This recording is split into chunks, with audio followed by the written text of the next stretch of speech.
Sebelumnya perkenalkan, nama saya Ahmad Muzaka Sanjaya dengan NIM 1289030 dari program studi Rekayasa Instrumentasi dan Otomasi.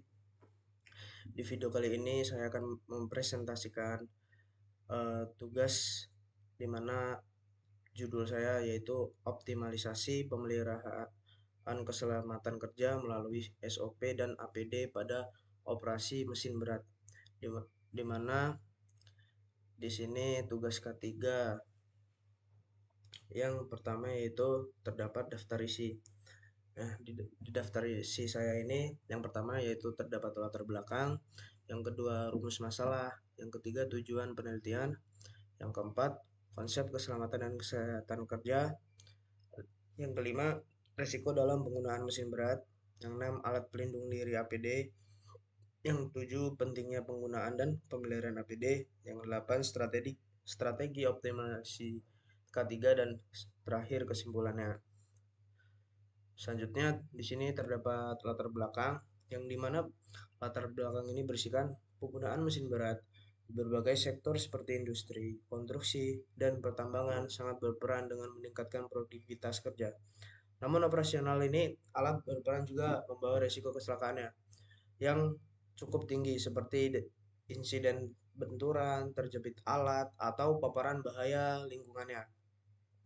Dan untuk mengurangi resiko tersebut itu memerlukan optimalisasi yang dimana sistem keselamatan kerja melalui penerapan standar operasional, prosedur, atau yang disebut SOP yang disiplin dan penggunaan alat pelindung diri APD. Dan SOP tersebut berfungsi memberikan pedoman kerja aman dan sistematis. Sementara APD itu untuk melindungi pekerjaan dari resiko cedera langsung di lapangan tersebut, yang dimana upaya optimalisasi ini keselamatan kerja tidak cukup hanya dengan menyediakan SOP dan APD, tetapi juga harus diberikan dengan pengawasan berkala, yang dimana pelatihan rutin kepada pekerja, serta evaluasi implementasikan prosedur keselamatannya. Dengan penerapan langkah-langkah ini diharapkan tercipta lingkungan kerja yang lebih aman dan tingkat kecelakaan menurun dan produktivitas kerja semakin optimal. Selanjutnya yaitu terdapat rumusan masalah, yang dimana yang pertama ada apa saja potensi risiko kerja yang muncul dalam pengoperasian mesin berat. Yang kedua, bagaimana penerapan prosedur operasional standar atau yang disebut SOP itu dapat minimalkan risiko kecelakaan kerja. Yang ketiga, sejauh mana efektivitas penggunaan alat pelindung diri atau yang disebut APD dalam mendukung keselamatan kerja. Yang terakhir, bagaimana strategi optimalisasi sistem pemeliharaan keselamatan kerja yang tepat dalam pengoperasian alat berat. Di mana di sini terdapat tujuan penelitian. Yang pertama, mengidentifikasi jenis dan tingkat risiko kerja yang berkaitan dengan pengoperasian mesin berat. Yang kedua, menganalisis peran dan penerapan prosedur operasional standar SOP dalam peningkatan keselamatan kerja. Yang ketiga, mengevaluasi efektivitas penggunaan alat pelindung diri atau yang disebut APD dalam mengurangi kecelakaan kerja. Yang keempat, merumuskan strategi optimalisasi pemeliharaan keselamatan kerja yang terintegrasi melalui SOP dan APD. Selanjutnya terdapat konsep keselamatan dan kesehatan kerja K3. Di sini terdapat berisikan keselamatan dan kesehatan kerja K3 itu adalah upaya pelindung pekerjaan untuk mencegah kecelakaan dan penyakit akibat kerja, serta menciptakan lingkungan kerja yang aman dan produktif. Di mana dalam pengoperasian mesin berat itu penerapan K3 sangat penting karena resiko tinggi seperti kecelakaan fisik dan paparan bisingnya suara. Dan oleh karena itu diperlukanlah prosedur kerja yang jelas dan pengambilan risiko yang ketat. Untuk penerapan K3 diatur dalam PP nomor 50 tahun 2012 tentang SMK 3, yang dimana mewajibkan semua industri untuk terutama yang menggunakan mesin berat menerapkan prinsip keselamatan demi melindungi pekerja dan menjaga operasional perusahaan. Selanjutnya terdapat resiko dalam penggunaan mesin berat, di mana yang pertama itu ada resiko fisik. Dan di resiko fisik ini mempunyai tiga pengertian. Yang pertama yaitu kecelakaan akibat benturan atau tertimpa benda berat. Yang kedua, pergerakan mesin yang tidak terkendali. Dan yang ketiga itu bahaya terjepit alat berat. Yang kedua, terdapat resiko lingkungan, di mana sekeliling lingkungan itu pastinya ada hal yang membuat kita resiko. Nah, bagaimana lah caranya? Yang pertama itu paparan kebisingan berlebihan yang merusak pendengaran. Yang kedua, debu dan polusi udara yang membahayakan penerapan. Yang ketiga, kondisi kerja ekstrim, cuaca buruk, atau medan kerja yang tidak stabil. Dimana yang ketiga itu resiko ergonomi dan kesehatan. Yang pertama ada kelelahan akibat posisi kerja yang tidak ergonomis. Yang kedua, cedera akibat getaran mesin yang berkepanjangan. Yang ketiga, paparan zat kimia berbahaya yang dapat menyebabkan penyakit jangka panjangnya. Yang terakhir, langkah pengurangan risiko, di mana penerapan prosedur itu keselamatan kerja yang disiplin. Terus, yang kedua, penggunaan alat pelindung diri seperti APD dengan tepat dan konsistennya. Selanjutnya terdapat alat pelindung diri atau yang disebut APD, di mana di semua industri itu terdapat suatu APD, karena di bidang industri itu harus diwajibkan. Kalau untuk di lapangan kerja itu harus mewajibkan, di mana harus memakai APD agar selamat.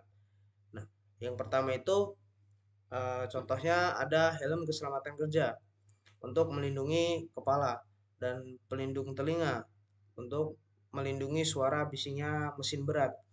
Yang ketiga, kacamata pelindung, di mana untuk melindungi percikan-percikan atau seperti debu pada mata. Yang keempat itu ada sarung tangan, agar tangan kita eh, tidak luka terdapat kayak setelah melakukan halnya kayak menggerinda dan segala macamnya lah. Nah, yang kelima itu ada sepatu safety. Yang keenam ada rompi reflektif, dan yang ketujuh masker atau respirator. Yang terakhir yaitu ada sabuk pengaman. Nah, disitulah uh, pengertian dari atau beberapa alat pelindung diri untuk di bidang industri.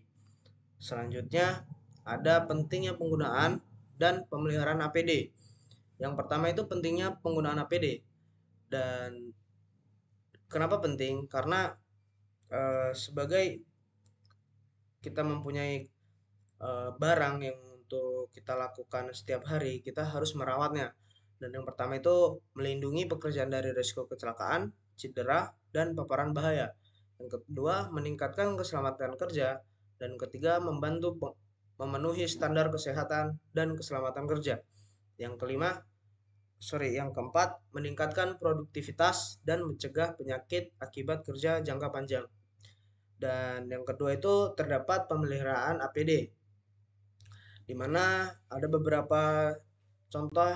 Yang pertama itu memastikan pelindungan tetap optimal. Yang kedua, memperpanjang masa pakai APD. Yang ketiga, menghemat biaya penggantian.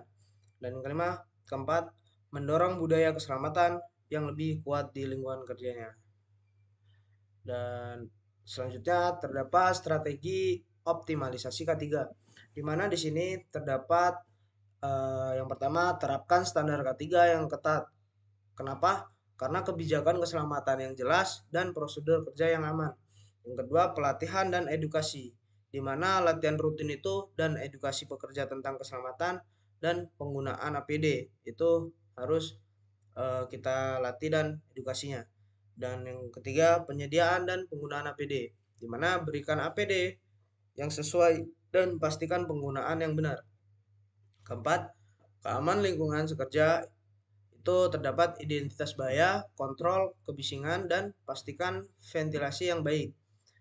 Selanjutnya, gunakan teknologi, di mana gunakan alat pemantau dan perangkat keselamatan modern. Dan selanjutnya, keterlibatan manajemen, untuk di mana pemimpinan harus menunjukkan komitmen terhadap K3 dan melakukan evaluasinya. Selanjutnya, peningkatan kesejahteraan pekerja, yang sediakan fasilitas kesehatan dan memperhatikan beban kerjanya. Di mana yang terakhir, evaluasi dan perbaikan, yaitu melakukan audit rutin dan sesuai kebijakan berdasarkan evaluasi. Selanjutnya, yang terakhir, yaitu terdapat kesimpulan. Dari semua yang saya baca, PPT saya itu menghasilkan kesimpulan yang dimana keselamatan kerja dalam pengoperasian mesin berat harus menjadi prioritas seluruh elemen di tempat kerjanya, yang dimana penerapan SOP itu yang jelas harus penggunaan APD secara konsisten sangat efektif dalam mencegah kecelakaan. SOP juga memberi panduan kerja sistematis, sementara APD melindungi langsung dari risiko fisik, di mana optimalisasi keselamatan juga perlu didukung dengan pelatihan rutin, pengawasan aktif, pemeliharaan alat, serta pemanfaat teknologi dan komunikasi untuk membangun budaya kerja aman. Dengan penerapan strategi yang terintegrasi, lingkungan kerja akan menjadi lebih aman, tertib, dan produktif.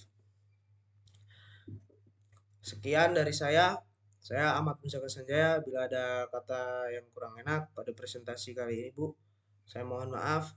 Saya tutup. Assalamualaikum warahmatullahi wabarakatuh.